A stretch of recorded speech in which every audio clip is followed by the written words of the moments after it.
BSc part third का हम chapter पढ़ रहे थे HSAB सिद्धांत। इसमें कल आपने पढ़ा था अम्ल क्षार सामर्थ्य एवं कठोरता व मृदुता, जिसमें आप लोगों ने अभिक्रिया देखी थी।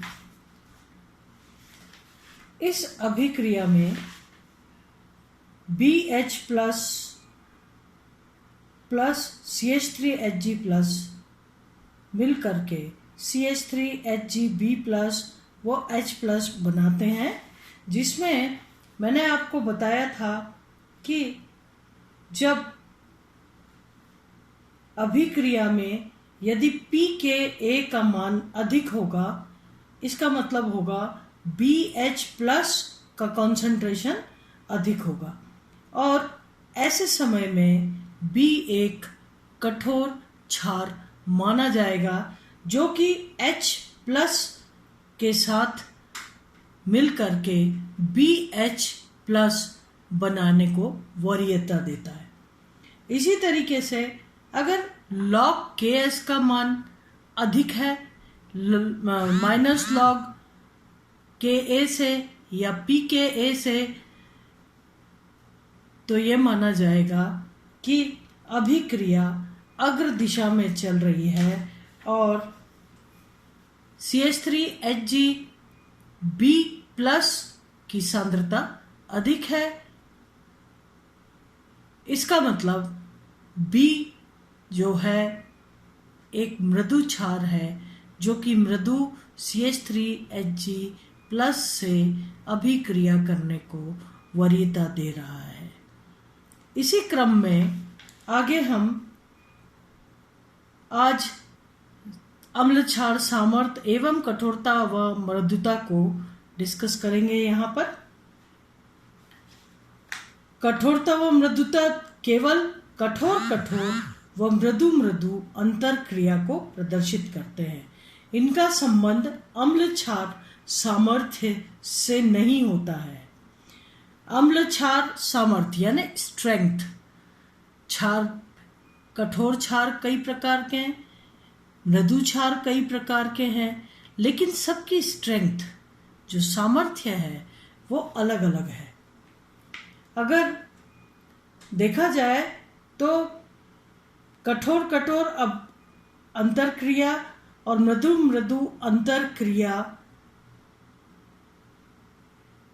क्रिया की गति या अम्ल की क्षार की ये बताता है क्षार का कि क्षार एक मृदु क्षार है या कठोर क्षार है।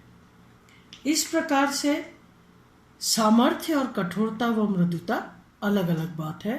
जैसा कि उदाहरण के तौर पर आप देखिए, यहाँ पर SO3 सल्फाइड जो है ये एक मृदु क्षार है और HF जो है इसमें H प्लस आयन कठोर अम्ल है और फ्लोराइड माइनस आयन कठोर क्षार है।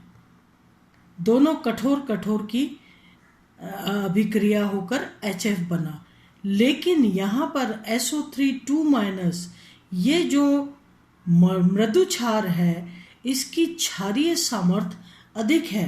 अगर आप देखें तो यहाँ पर देखिए आप SO3 सल्फर एटम से जुड़ा हुआ है और इसकी क्षारीय सामर्थ्य अगर देखें तो log Ks के लिए 8.11 है, जबकि pKa के लिए 6.79 है और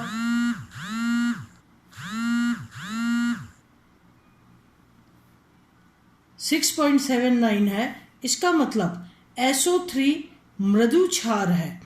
इसकी log Ks के साथ जुड़ने log Ks की वैल्यू जो है वो अधिक है pKa से, यानी H प्लस आयन से जुड़ने की क्षमता स्ट्रेंथ कम है बजाय कि मिथाइल मरकरी से, और इसीलिए Ks का मान अधिक है और ये एक मृदु क्षार है। लेकिन यहाँ पर आप देखिए कि SO3 2- एक मृदु क्षार है, H प्लस एक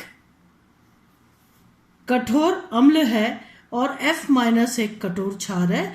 इसलिए यहाँ पर H प्लस से F- के जुड़ने की वरीयता अधिक होनी चाहिए, लेकिन ऐसा नहीं हो रहा है। यहाँ पर hard and soft acids and bases का सिद्धांत नहीं फॉलो हो रहा है, बल्कि जो फ्लोराइड है, अगर फ्लोराइड के केस में देखें तो फ्लोराइड की Ks वैल्यू 1.50 है, या इसकी क्षारकता दोनों के लिए ही कम है, pKa भी कम है और Ks के लिए log Ks का मान भी कम है। लेकिन चूंकि pKa वैल्यू थोड़ी ज़्यादा है, कुछ ज़्यादा है, और इसीलिए ये एक कठोर क्षार की श्रेणी में आता है। लेकिन जब SO3 भी यहाँ अभिक्रिया में उपस्थित है, तो चूंकि SO3 की क्षारकता का स्ट्रेंथ ज़्यादा होने के कारण ये H+ आयन से फ्लोराइड को प्रतिस्थापित कर रहा है और HSO3- आयन बना रहा है।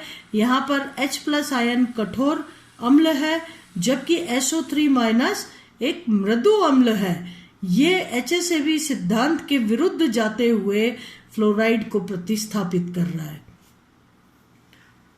फ्लोराइड और हाइड्रोक्साइड दोनों कठोर क्षार हैं। आप देखिए यहाँ पर फ्लोराइड की भी चूंकि pKa मान कुछ ज़्यादा है log Ks से, इसलिए ये कठोर क्षार है।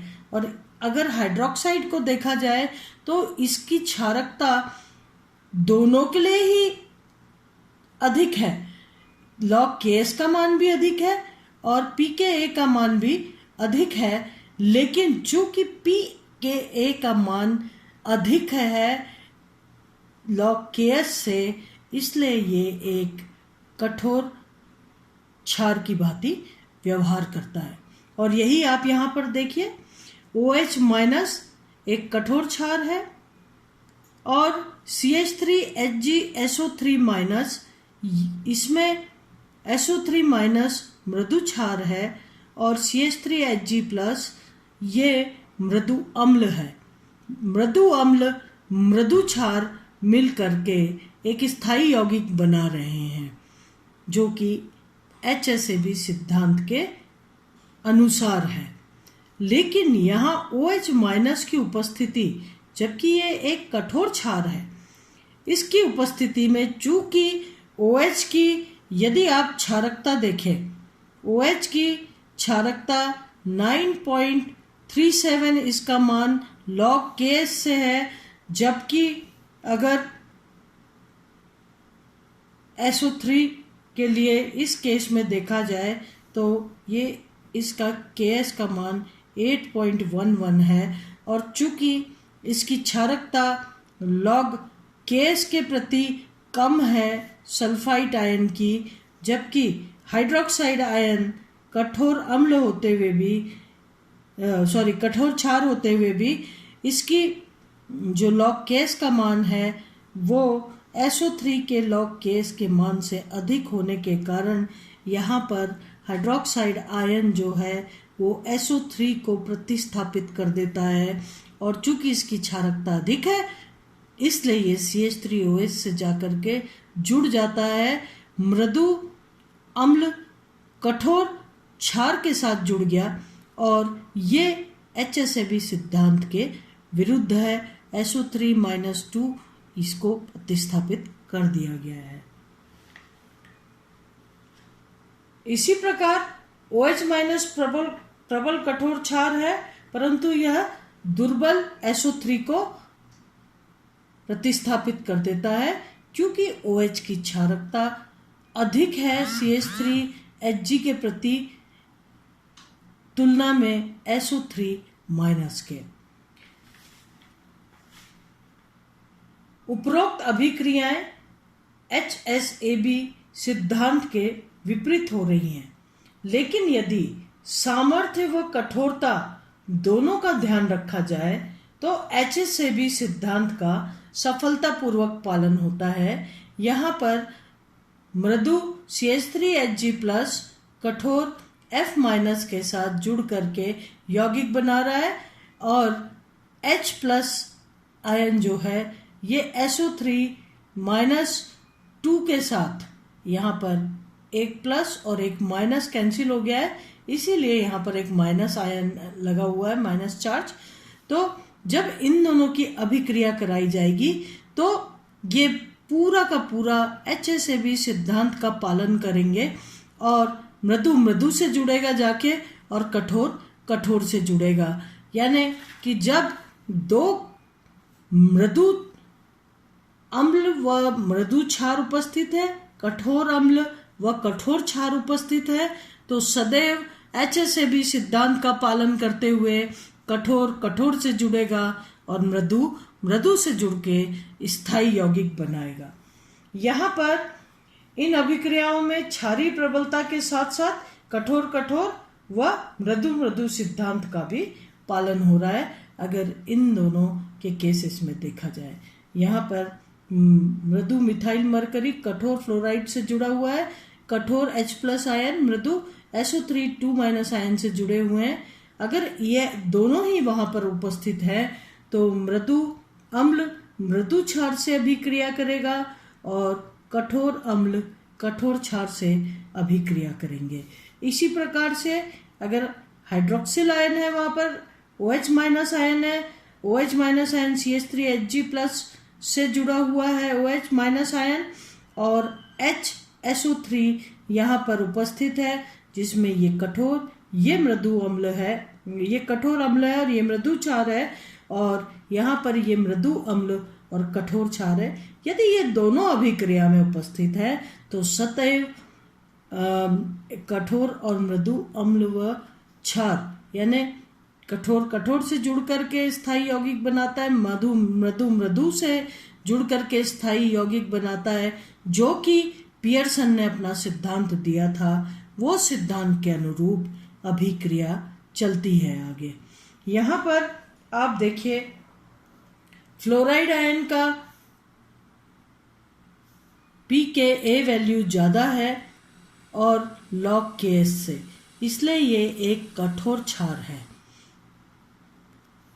क्लोराइड आयन इसकी जो log Ks का मान है वो बहुत अधिक है बजाय pKa से, इसलिए ये एक मृदु क्षार है।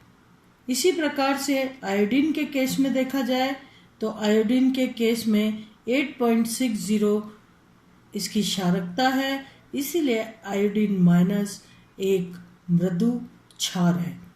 OH- इसकी log Ks की वैल्यू 9.37 है, जबकि pKa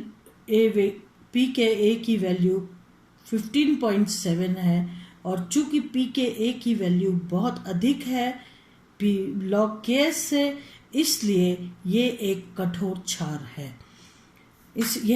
यहाँ पर सल्फाइड आयन के लिए देखिए, इसकी log Ks की वैल्यू 21.2 है, जबकि pKa वैल्यू जो है वो 14.2 है और चूंकि log Ks की वैल्यू ज़्यादा है इसलिए इसका क्षारीय सामर्थ्य ज़्यादा है और ये एक मृदु क्षार है। SO3 के केस में देखिए, SO3 दोनों के ही प्रति स्ट्रॉन्ग है, लेकिन चूंकि इसकी log Ks की मात्रा अधिक है बजाय कि pKa से, इसलिए ये एक मृदु क्षार है। NH3 के केस में देखिए, इसकी log Ks का मान 7.60 है, जबकि pKa का मान 9.42 है और इसलिए चूंकि इसके pKa की वैल्यू ज़्यादा है, ये एक कठोर क्षार है। ट्राइथाइल फॉस्फीन में भी देखिए, ये एक मृदु क्षार है क्योंकि इसकी Ks की वैल्यू log Ks की वैल्यू 15.0 है।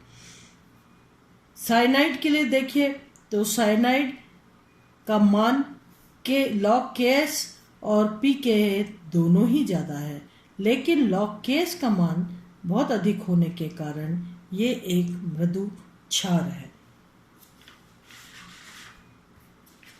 इस प्रकार से अगर pKa के मान को देखें, अगर pKa का मान अधिक है यानी BH प्लस का अधिक स्थायित्व या B जो है वो एक कठोर क्षार है। यदि log Ks देखें यानी CH3HgB प्लस का बनना अधिक है, log Ks का मान अधिक है, तो CH3HgB प्लस एक स्थायी यौगिक है और B क्षार जो है वो मृदु है। यहाँ पर आप देखिए सल्फर 2- ये वह ट्राइथाइल फॉस्फीन, ये जैसे क्षारक प्रबल तो मेथिल मरकरी व प्रोटॉन दोनों के लिए है, लेकिन इनकी प्रबलता मेथिल मरकरी आयन के लिए बहुत ज़्यादा है, अतः ये मृदु क्षारक की श्रेणी में आते हैं। यदि OH- को देखें तो ये आयन कठोर व मृदु दोनों के लिए ही इनके मान यानी log Ks का मान, pKa का मान दोनों ही बहुत अधिक हैं, लेकिन चूंकि pKa का मान ज़्यादा है इसलिए OH- एक कठोर क्षार है।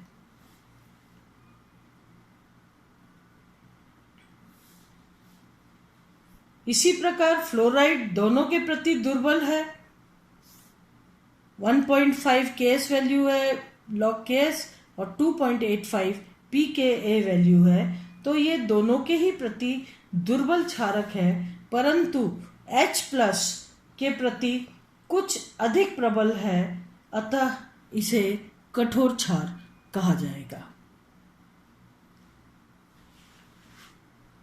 आप लोगों को धन्यवाद कि 3rd year inorganic acid base strength and hardness and softness आज आप लोगों ने लेक्चर सुना। इसके आगे सिम्बायोसिस आता है, सहजीवन, जो अगले लेक्चर में यहाँ पर हम डिस्कस करेंगे। मैं doctor Purnima Dikshit. Thank you to all students.